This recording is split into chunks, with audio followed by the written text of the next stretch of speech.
Hello दोस्तों, this is Sonu Singh. I hope आप लोग सब बढ़िया होंगे।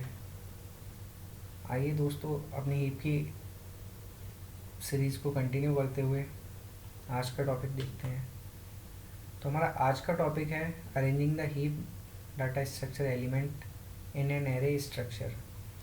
आज हम देखेंगे कि हम अपने हीप के एलिमेंट्स जो हैं हम उनको एक एरे में कैसे अरेंज करते हैं, कैसे स्टोर करते हैं, अपनी हीप को एक एरे में कैसे स्टोर करते हैं, आज हम वो जानेंगे। तो स्टार्ट करते हैं। इसका पहला पॉइंट है the root element will be at zero index. जो हमारी हीप का जो रूट एलिमेंट जो होता है वो हमारे एरे में हमेशा जीरो इंडेक्स पे रहेगा। और below table show indexes of the other nodes for the ith node, that is AI। तो हमारी ये जो तीन फॉर्मूला हैं, ये तीन फॉर्मूला हैं, इनकी हेल्प से हम अपने एरे में अपनी हीप को अरेंज करते हैं। हीप के एलिमेंट्स को हम इन तीन फार्मूलाज की मदद से अरेंज करते हैं। इनकी ही मदद से हमें अगर बाद में चाहिए होती है कोई भी वैल्यू किसी भी नोड की राइट चाइल्ड या लेफ़्ट चाइल्ड या किसी भी नोड की पेरेंट, तो हम इन्हीं फार्मूलाज की मदद से उनको गेट करते हैं। और अगर हमें स्टोर करनी होती है, ऐड करनी होती है कोई भी नोड, किसी की राइट चाइल्ड ऐड करनी होती है या किसी की लेफ़्ट चाइल्ड या किसी का पेरेंट हमें देखना होता है, तो हम इन्हीं फार्मूला की मदद से करते हैं। तो ये काफ़ी इम्पोर्टेंट है एरे में अरेंज करने के लिए अपनी हीप को। तो आइए देखते हैं एक बार formulas. The first formula to getting the parent node is array of I minus 1 divided by 2। array of I minus 1 divided by 2। I stands for index। यहाँ पे I हमारा इंडेक्स को स्टैंड करता है। तो I minus one divide by to अगर हम ये करेंगे तो ये हमारा पेरेंट जो है, पेरेंट नोड की इंडेक्स को रिटर्न कर देगा और उसको हम एरे में डाल के डीरेफरेंस कर लेंगे तो हमारी पेरेंट नोड की वैल्यू भी हमारी ये दे देगा। और ये I minus one divide by two ये क्या करता है, ये पेरेंट नोड की इंडेक्स को रिटर्न कर देता है। दूसरा देखते हैं array of two into I plus one. Array of two into I plus one, I यहाँ पे भी हमारे इंडेक्स को रिप्रेजेंट कर रहा है। तो to into I plus one ये क्या करता है, ये हमारे लेफ्ट चाइल्ड को रिटर्न कर देता है। Third formula to into I plus two, to into I plus two ये क्या करता है, ये हमारे राइट चाइल्ड की इंडेक्स को रिटर्न कर देता है। और जो भी इंडेक्स रिटर्न हो रही हैं उनको हम डीरेफरेंस कर लेते हैं अपने एरे में डाल के। तो ये हमारे तीन फार्मूला हैं, ये काफ़ी इम्पोर्टेंट है, इनको आप थोड़ा ध्यान से देखिएगा और इनको अच्छे से कर लीजिएगा याद। आगे ये बहुत ज़्यादा काम आएंगे। हम यहाँ पे एग्जांपल देखते हैं कुछ। Suppose if we want parent of 8, अगर हमें अपने 8 का इस एरे में अगर हमें अपनी इस इंडेक्स इस नोड के इस 8 का अगर हमें पेरेंट चाहिए तो हम कैसे उसको फाइंड कर सकते हैं। तो वेरी इजी, हम इसी अपने फॉर्मूला में डालेंगे वैल्यू। 8 की इंडेक्स क्या है, 8 की इंडेक्स 5 है तो i बराबर 5 हो जाएगा। यहाँ पे पेरेंट का फॉर्मूला क्या था हमारा, parent equals to i minus one divide by two. I हमारा यहाँ पे क्या है, आई हमारा यहाँ पे 5 है। 5 minus one divide by two, 5 minus one equals two 4 divide by two, it will be 2। तो हमारे जो सेकेंड इंडेक्स है हमारे एरे की, वो सेकेंड इंडेक्स पे हमारे 8 का पेरेंट जो है वो है पड़ा हुआ है। तो हम अपनी सेकेंड इंडेक्स को डीरेफरेंस कर लेते हैं, एरे की सेकेंड इंडेक्स को डीरेफरेंस कर लेते हैं। तो वहाँ पे हमारा 6 मिलता है हमें। 6 आप इसमें देख सकते हैं, सेकेंड इंडेक्स पे 6 हमारा पड़ा हुआ है और जो कि हमारा पेरेंट है 8 का। और आप ट्री में भी देख सकते हैं इसमें 8 का पेरेंट क्या है, 6 है। ऐसे ही हम अपना दूसरा एग्जांपल देखते हैं, राइट चाइल्ड ऑफ 3। हम अपने 3 का राइट चाइल्ड देखते हैं, इस वाले नोड का राइट चाइल्ड इस वाली नोड का, ये एरे में हमारी 1 इंडेक्स पे है। तो आई बराबर हमारा 1 हो जाएगा क्योंकि ये 1 इंडेक्स पे फर्स्ट इंडेक्स पे है। यानी कि ये फर्स्ट इंडेक्स पे, फर्स्ट इंडेक्स नंबर 1 पे है। तो हमारा फॉर्मूला क्या है, right child equals to 2 × y+2, 2 × y+2, ये हमारा राइट चाइल्ड को राइट चाइल्ड का फॉर्मूला है। तो 2 × i हमारा क्या है, यहाँ पे 1 है, तो 2 × 1 + 2 क्या हो जाएगा हमारा 4। फोर्थ इंडेक्स पे जो है हमारा ये 3 का राइट चाइल्ड पड़ा हुआ है, तो फोर्थ इंडेक्स को हम डीरेफरेंस करते हैं अपनी। फोर्थ इंडेक्स पे हमारा क्या है, 9। तो हमारा 3 का राइट चाइल्ड जो है वो 9 है, और हम अपने इस ट्री में भी देखते हैं तो 3 का राइट चाइल्ड क्या है, हमारा 9 ही है। इट मीन्स ये फॉर्मूला से हमारा एकदम एक्यूरेट वैल्यू आ रही है। आप भी ट्राई करके देखिएगा, आप और नोड के लिए और वैल्यूज़ हैं इसमें, उनके लिए करके देखिएगा, काफ़ी कॉन्फिडेंट फील करेंगे अपन खुद को। फिर इसमें आगे देखते हैं operations using heap data structure. Heap data structure के क्या क्या ऑपरेशंस होते हैं। पहला operation get mini. Get mini क्या करता है, it return the element of min heap. ये क्या कह रहा है, ये क्या कह रहा है कि it return the element of min heap. ये क्या करता है कि ये सबसे छोटी वैल्यू अपनी जो होती है ना मिन हीप में, ये सबसे छोटी वैल्यू को रिटर्न कर देता है, जो कि सबसे छोटी वैल्यू हमारी मिन हीप की सबसे छोटी वैल्यू को रिटर्न कर देता है। तो हमारी मिन हीप की सबसे छोटी वैल्यू कौन सी होती है, रूट नोड होती है। तो रूट एलिमेंट की वैल्यू को ही ये रिटर्न कर देता है। इसकी टाइम कॉम्प्लेक्सिटी क्या होती है, इसकी टाइम कॉम्प्लेक्सिटी ऑर्डर ऑफ 1 होती है। गेट मैक्स क्या करता है, अपोजिट है इसके गेट मिन का। जैसे गेट मिन यानी कि मिनिमम वैल्यू देता है, वैसे ही गेट मैक्स हमारी मैक्सिमम वैल्यू देता है। It return the root element of max heap. ये क्या करता है, ये मैक्स हीप का रूट एलिमेंट रिटर्न कर देता है। गेट मैक्स क्या करता है, root element of max heap के रूट एलिमेंट को रिटर्न कर देता है, मतलब कि रूट वैल्यू को रिटर्न कर देता है, मैक्स हीप की सबसे मैक्सिमम वैल्यू को रिटर्न कर देता है। इसकी टाइम कॉम्प्लेक्सिटी भी ऑर्डर ऑफ 1 होती है। आगे देखते हैं अपना थर्ड फंक्शन हमारा क्या है, एक्सट्रैक्ट मिन। एक्सट्रैक्ट करने का मतलब क्या होता है कि किसी भी चीज़ को किसी से अलग कर देना, किसी भी चीज़ को किसी से हटा देना या फिर अलग कर देना, उसको एक्सट्रैक्ट बोलते हैं। उसको एक्सट्रैक्ट कर देना किसी भी चीज़ में से।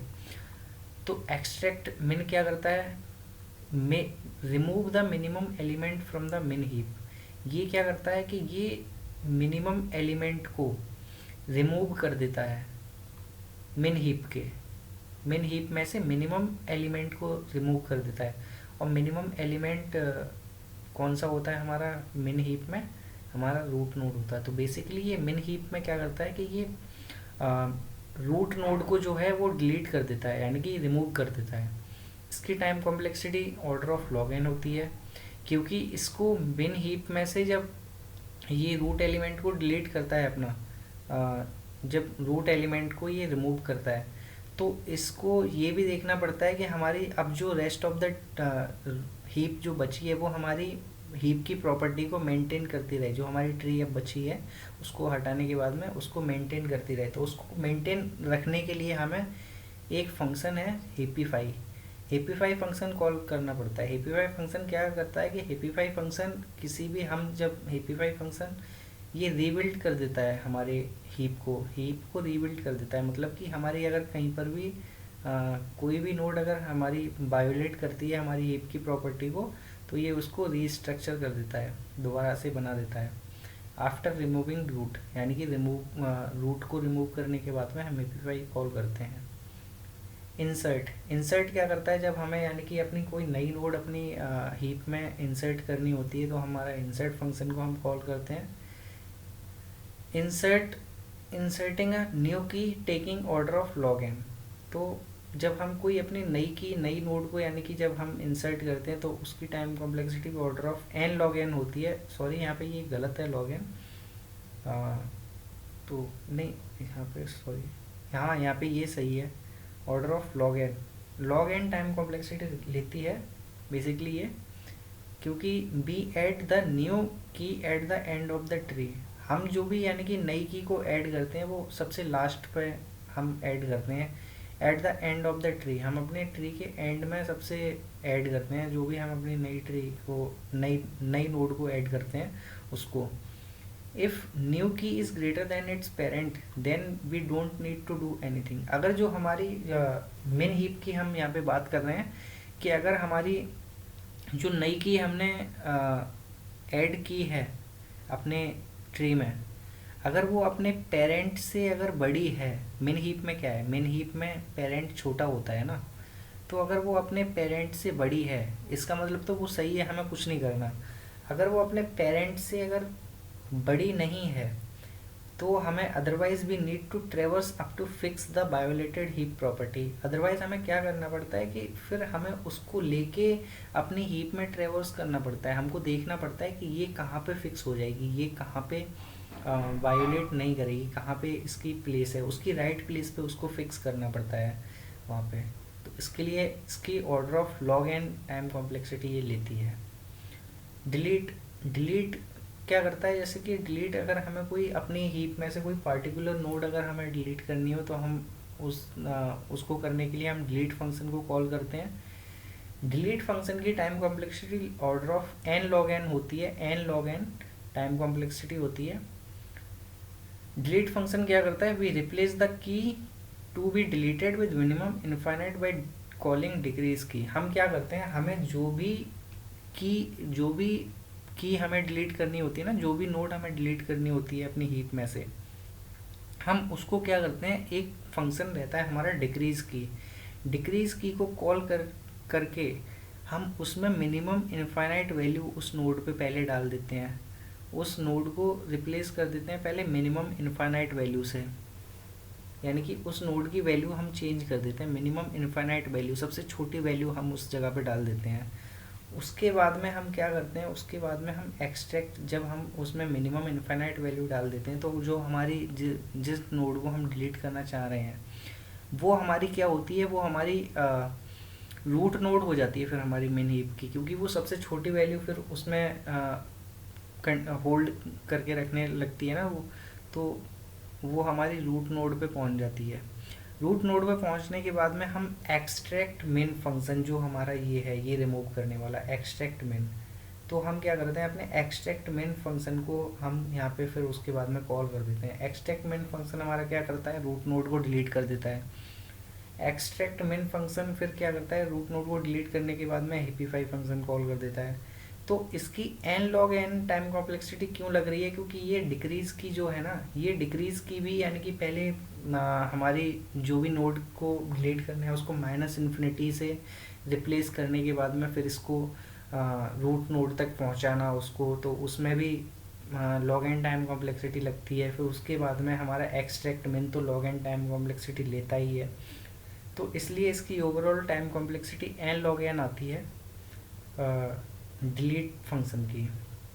हेपीफाई पे आ जाते हैं, हमारा सिक्स ऑपरेशन है heapify. Heapify is the process of creating a heap data structure from a binary tree. Heapify क्या है, हेपीफाई हमारा एक फंक्शन होता है जो कि यानी कि हीप डाटा स्ट्रक्चर को क्रिएट करता है हमारे बाइनरी ट्री से। मतलब कि हमारा कोई भी ट्री दिया हुआ है उससे हमारे हीप डाटा स्ट्रक्चर को वो क्रिएट करता है। सपोज अगर हमारा ऑलरेडी अगर हमारा हीप डाटा स्ट्रक्चर हीप का ट्री है अगर हमारा, और उसमें कोई भी एक या दो नोड एक नोड हमारा पूरा सही बना हुआ है ट्री, और उसमें कोई एक नोड अगर हमारी उसकी प्रॉपर्टी को वायोलेट कर रही है हीप की प्रॉपर्टी को, तो हम उस जगह पे क्या करेंगे, उस जगह पे उस नोड पे जाके उस नोड के इंडेक्स पे हम हिपिफाई फंक्शन को कॉल कर देंगे। और हिपिफाई फंक्शन कॉल करने के बाद में वो क्या करेगा कि उस नोड को, जो हमारी नोड हमारी हीप की प्रॉपर्टी को वायोलेट कर रही है, उसको उसकी राइट पोजीशन पे ले जाके वो उसको रख देगा। तो ये काम होता है हमारे हिपिफाई फंक्शन का, ये काफ़ी यूज़ होता है, ये बहुत ज़्यादा इंपॉर्टेंट फंक्शन होता है। It is use to create min heap और मैक्स हीप, और ये फंक्शन जो हमारा होता है ना, ये मिन हीप और मैक्स हीप को क्रिएट करने के लिए काम आता है। हीप का अपना हम हीप क्लास का स्ट्रक्चर देख लेते हैं कि हमारा आफ्टर ऑल हीप क्लास का स्ट्रक्चर क्या होता है। तो हीप क्लास का स्ट्रक्चर, सबसे पहले हम अपनी एक क्लास बनाएंगे, क्लास मिन हीप, एक क्लास बनाएंगे मिन हीप नाम की, मिन हीप नाम की, इसके अंदर में डाटा मेंबर्स रहेंगे।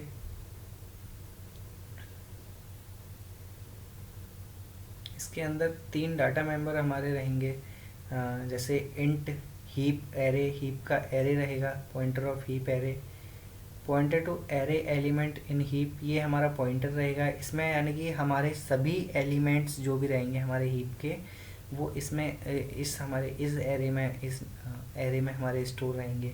उसके बाद में इंट कैपेसिटी, इंट कैपेसिटी क्या करता है, maximum possible size of the मिन हीप।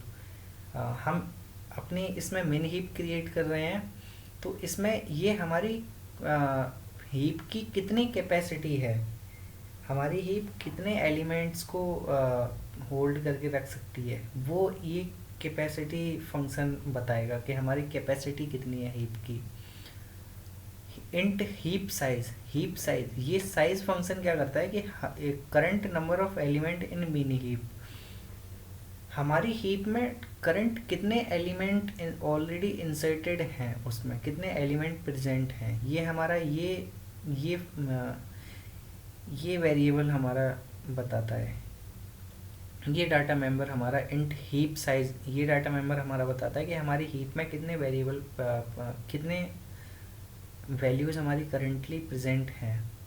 उसके बाद में हम मेथड्स पे आ जाते हैं। मिन हीप, एक मिन हीप नाम का एक पैरामीटराइज मिन हीप का एक पैरामीटराइज कंस्ट्रक्टर कॉल करते हैं हम यहाँ पे, जिसमें कि हम पैरामीटर पास करते हैं। पैरामीटर में हम इसके पास करते हैं कैपेसिटी, पास करते हैं कि हमारी कितनी कैपेसिटी है, वो कैपेसिटी, और वही कैपेसिटी हमारी एरे का साइज़ भी हो जाता है, तो वो कैपेसिटी बेसिकली साइज़ ही होता है।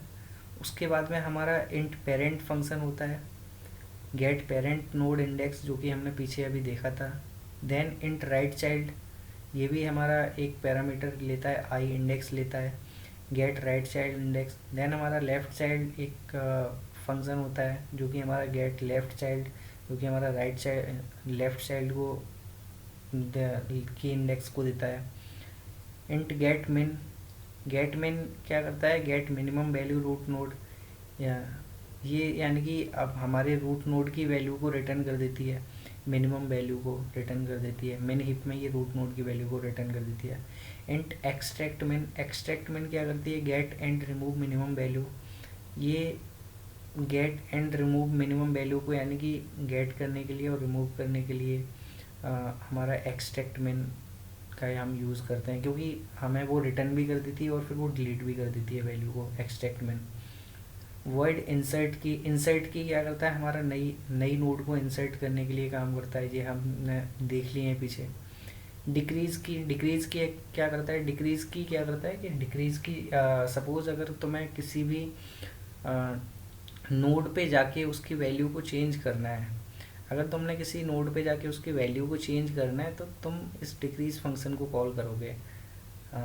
तो इसमें हमें क्या, हमें आई इंडेक्स देनी पड़ती है हमें नोड की, और वैल्यू देनी पड़ती है कि हमें उस नोड पे जाके वैल्यू कौन सी चाहिए, नई वैल्यू हमें देनी पड़ती है। इसमें दो आर्ग्यूमेंट पास करनी पड़ती हैं। उसके बाद में हमारा डिलीट की हो जाता है। डिलीट की क्या है, जैसे कि डिलीट करने का काम आता है, हमारी पार्टिकुलर नोड को अगर हम डिलीट करना चाहते हैं किसी को, तो उसको डिलीट फंक्शन कॉल करते हैं। मिन हीपीफाई, हीपीफाई भी दो तरीके का होता है, एक मिन हीपीफाई होता है, मैक्स हीपीफाई होता है। क्योंकि जैसे ही यानी कि हमारा हीपीफाई क्या करता है, हीप की वायोलेटेड जो भी नोड हमारी वायोलेट करती है हमारी हीप की प्रॉपर्टी, उसको सही करता है ना, तो मिन हीप भी हो सकती है वो मैक्स हीप। अब इसको क्या मालूम, इसको पहले बताना पड़ता है हमें। ऐसे लीनियर सर्च होती है हीप में, जो है हीप में बाइनरी सर्च पॉसिबल नहीं होती, क्योंकि बाइनरी सर्च में एक सॉर्टेड एरे चाहिए होता है, और अगर हमने हीप को सॉर्ट कर दिया, कुछ भी कर दिया, तो वो हमारी हीप तो नहीं रहेगी ना, तो वो हमारी हीप भी चेंज हो जाएगी। तो इसलिए हम इसमें सिर्फ लीनियर सर्च कर सकते हैं। तो इसमें लीनियर सर्च का एक मेथड रहता है। फिर प्रिंट हीप, प्रिंट करने के लिए हीप को, और इंट हाइट, हीप की हाइट को गेट करने के लिए कि हाइट कितनी है हमारी हीप की, उसको गेट करने के लिए ये फंक्शन है। So thank you so much for watching the lecture. अगर कोई भी डाउट हो आपकी तो आप कमेंट सेक्शन में कमेंट कर सकते हैं। And thank you once again, thank you.